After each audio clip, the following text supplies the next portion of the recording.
నామమున మీకు శుభాది వందనాలు.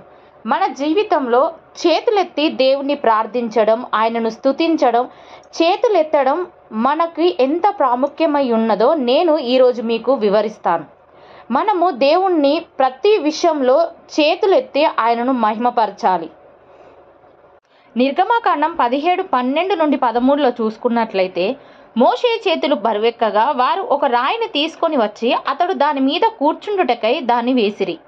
అహరోనును హూరును ఒకడు ఈ ప్రక్కను ఒకడు ఆ ప్రక్కను అతని చేతులను అదునుకొనగా అతని చేతులు సూర్యుడు అస్తమించు వరకు నిలకడగా ఉండెను. అట్లు యెహోషువ కత్తివాటి చేత అమాలేకుల రాజును అతని జనులను గెలిచెను. హల్లెలూయా.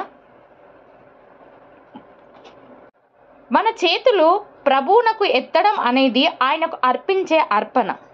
కొందరు వ్యక్తులు భావించినట్లు కేవలం అది మతపరమైన దినచర్య కాదు, ఇది ఒక పరిచర్య. ఉదాహరణకు నిర్గమకాండము 17:8-13 అమాలేకులతో ఇశ్రాయేలు చేసిన యుద్ధానికి సంబంధించిన విషయాన్ని మనకు అక్కడ తెలియజేస్తుంది.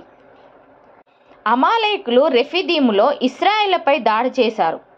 మోషే తన చేతితో దేవుని కర్రను కొండపై వెళ్ళినప్పుడు అమాలేకులతో పోరాడడానికి మనుషులను ఎన్నుకోమని యెహోషువకు సూచించాడు. యుద్ధం పురోగతించినప్పుడు మోషే తన చేతులను ఎత్తి పట్టుకున్నప్పుడల్లా ఇశ్రాయేలు విజయం సాధించారు. కానీ అతడు తన చేతులు దించినప్పుడల్లా అమాలేకులు విజయం సాధించినట్లు అక్కడ మనకు రాయబడి ఉంది.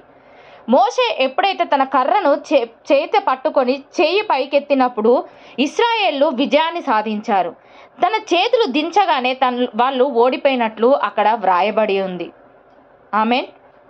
అయితే మన ప్రతి విషయంలో మనము దేవునికి విజయాన్ని సాధించినట్లుగా మనము ఆయన వైపు చేతులెత్తి ఆయనను స్తుతించాలి, ఆయనను ఆరాధించాలి, ఆయనను మహిమపరచాలి. ఆ చేతులెత్తడం అన్న విషయము అది ఒక మనకు విజయాన్ని సూచిస్తూ ఉంది.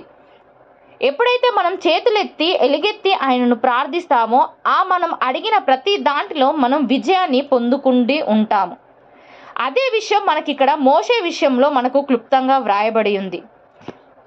అహరోను మరియు హూరు మోషేతో ఉన్న ఇద్దరు వ్యక్తులు మోషే తన చేతులను ఎత్తిన ప్రతిసారి ఇశ్రాయేలు ప్రయోజనం ఉందని మరియు అతని చేతులు దించిన ప్రతిసారి వారు ఓడిపోయి విజయాన్ని సాధించలేకపోతున్న విషయాన్ని వారు గమనించి మోషే తన చేతులు ఎత్తినప్పుడు తన దించినప్పుడు అక్కడ జరుగుతున్న విషయాలన్నీ గమనించిన అహరోను మరియు హూరు అతడు కూర్చోడానికి ఒక రాయిని అందించారు మరియు వారిద్దరూ అతని చేతులను ఇరువైపులా పైకి లేపడానికి సహాయం చేశారు.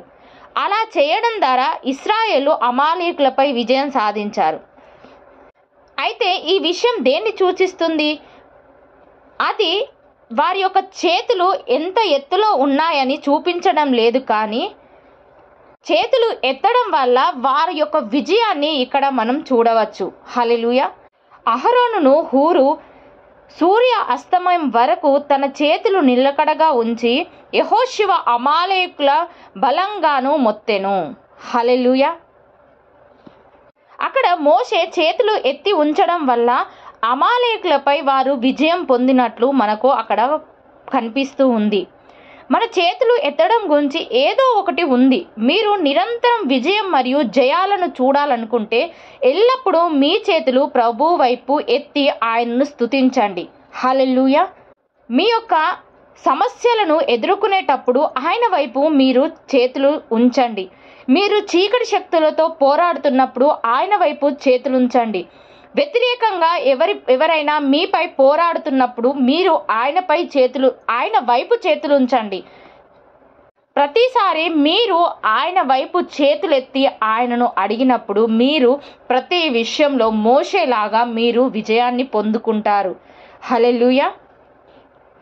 ఇప్పటి నుండి మీరు మోషేలాగా ప్రతి విషయంలో మీ చేతులెత్తి ఆయనను బలంగా అడిగి ప్రతి విషయంలో మీరు విజయాన్ని పొందుకోండి. ఆమేన్.